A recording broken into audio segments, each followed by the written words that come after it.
Hi, everybody. It's Les from Rialto Academy. You know, Les with one S. I'm so happy to be with you here today. Today, we're going to take a deep dive into something that's near and dear to the coaching community here at Rialto Academy. It's even one of our internal content certifications, which is the Millionaire Real Estate Agent, and how to really embrace the entrepreneurial models of the real estate agent, the Millionaire Real Estate Agent. So that book, some people will call it the real estate Bible. I wouldn't quite go that far as invoking the word Bible, yet it is by far the best model book for an entrepreneur in real estate or elsewhere. So the Rialto coaches study those models a lot and the way they interconnect. Today, I have an expert with us that I get to introduce you to, who knows an awful lot about how those models integrate and how to make the most use of them. It's your friend and mine, Laura Waldrop. Hey, Laura. Hi, Les. Great to be with you today. Yeah, it's nice to have a chance to chat with you. Laura and I actually have known each other for years. We got to do some work. Laura has run some of the accounting systems of some of the big Keller Williams Market Center offices. Now, what we're here to talk about today isn't necessarily about any brand, as we find that the Millionaire Real Estate Agent is not only something that Mr. Keller wrote for his own people, yet it's helping agents everywhere do a better job growing the home sales industry. And yet Laura and I got to meet doing some fun training together with a bunch of the other people that run those large Keller Williams market centers. And Laura is an expert on such systems. Laura is an expert on the MREA Chart of Accounts and how those things fit together, and has launched a company for this called Guardian Business Services. And you got about the best slogan ever. Are you willing to tell me your slogan for Guardian Business Services? Letting you do what you do best. Nice, nice. The other one I heard you use recently was the protector, the keeper of the finances. Yes, Guardian, when I was thinking of, naming my business, I wanted to be the protector or keeper of your finances. So I like to say I'm guarding your business financials. Well, and since we're talking about a book that was written by Mr. Keller, one thing that I think of often about Mr. Keller is your friend and mine, Sharon, who actually ran the early accounts for Mr. Keller and his business. And she says clearly that his business took off when he got to quit worrying about his money, when she became the protector of his finances. And so that's what you're doing for people. Yes, that's right. That's right. Well, some people know they need a protector of their finances, and some people don't know that they need a protector of their finances. That's one of the things we're going to have fun talking about today. Let me tell you just a couple of things about Laura. So Laura came from a family of realtors. Her mom had been in real estate for over 20 years, so she knew what she was getting into. And she also came from a management background and got an accounting degree, as well as all of the training that comes along with the systems that one learns to run the accounts for a large Keller Williams office. And then most importantly, Laura is a happy camper, and that's literally her and her husband carry the fifth wheel out to the lake and have a good time out there.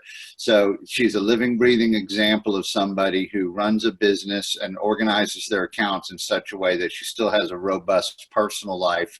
And so we're going to chat about that a little bit. So Laura, why don't you tell me this? Why is it important to have your accounts set up like the MREA Chart of Accounts? Why does that really matter that much? Well, I think the MREA is a great example for realtors. It's designed for real estate. So as an agent, it's good.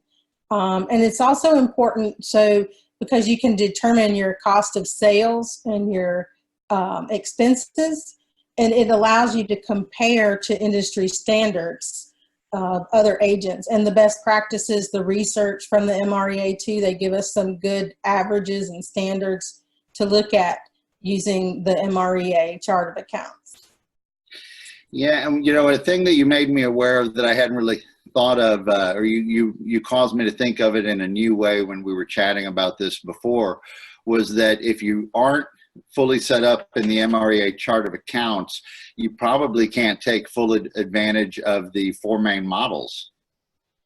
That's true. That's very true. You're focused, if you're not set up in looking at the MREA chart of accounts, then you may be focusing more on your revenue and not so much on your bottom line or your budget models. Well, how does, so you meet clients in all different states of professionalism and disarray, I am sure. What does it look like when a client has their account set up really well? Who do they tend to have involved on their team? What is a snapshot of how this looks when it's being done really well?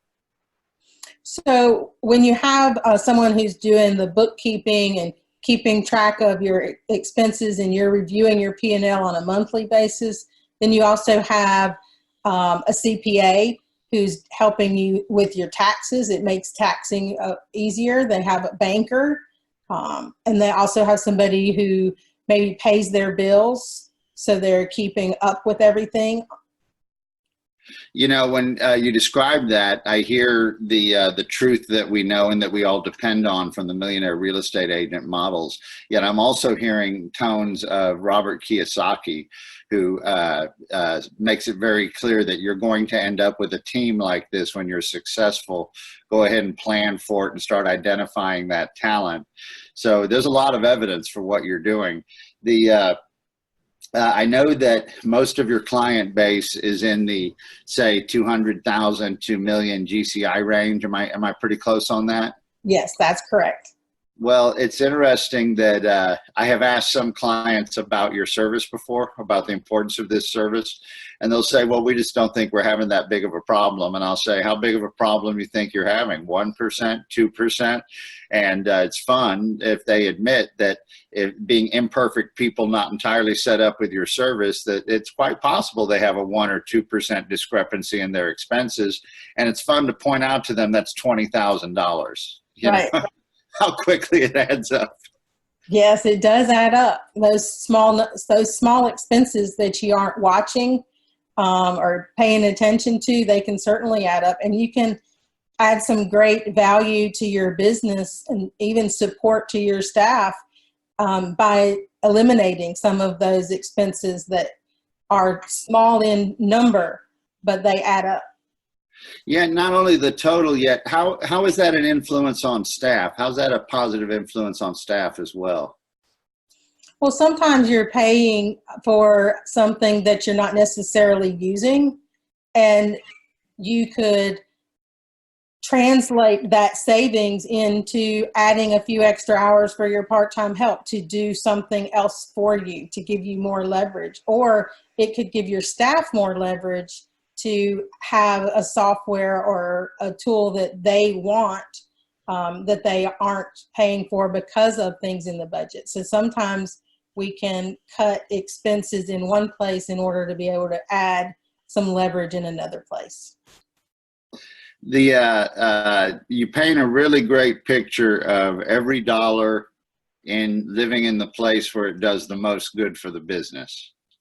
Right.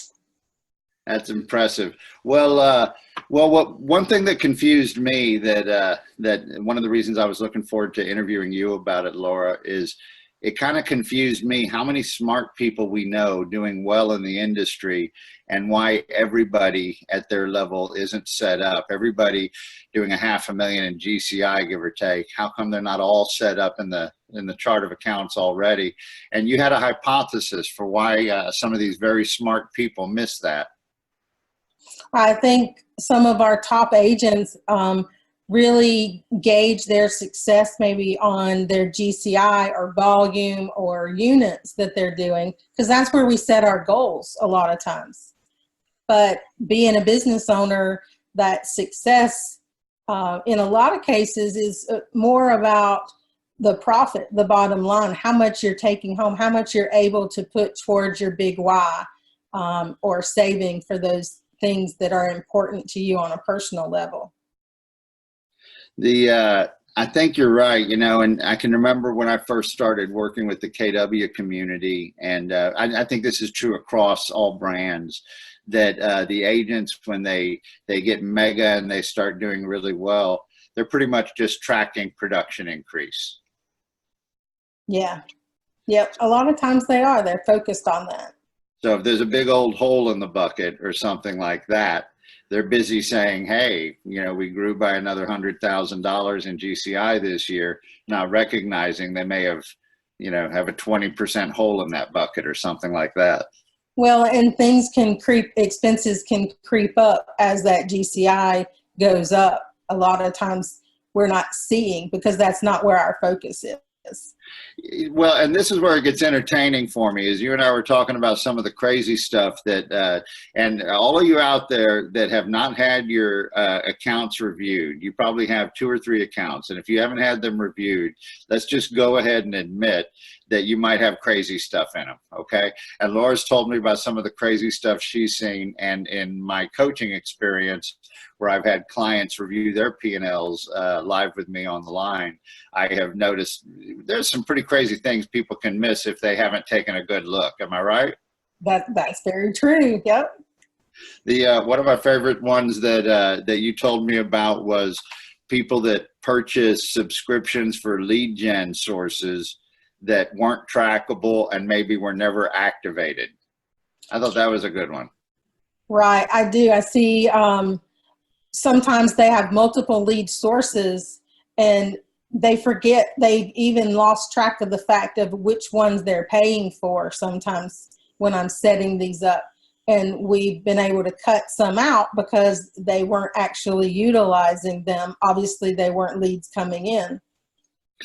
And then even though I'm a fan of these models in the Millionaire Real Estate Agent, and I love how refined they are and how well they fit together. Yet that's not to say that everything that you find is smart, like somebody trying a tech source for leads or something. You told me that it's not uncommon that you find multiple invoicing from the same vendor.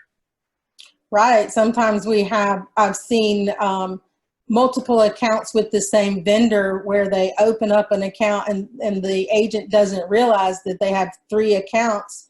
And in one situation, they had multiple locations. So they had this vendor, but they could bundle it. They could have negotiated to get a better pricing for bundling. And then in another scenario, they didn't realize that they had the multiple accounts. So we closed one of them. Well, I'm here to say all of my clients that are watching for sure, and all the clients that follow the Rialto Way newsletter and the different things we do here at Rialto, I'm telling you right now, turn the lights on your accounts. You might be surprised what you find. And Laura's business is for the fee that she charges, which is a fixed fee. She has lessons and all sort of things that she'll do while she takes care of you. Yet it's a fixed fee, which gives you a better chance at understanding your cost of goods sold. And it all fits together like it should with the MREA models.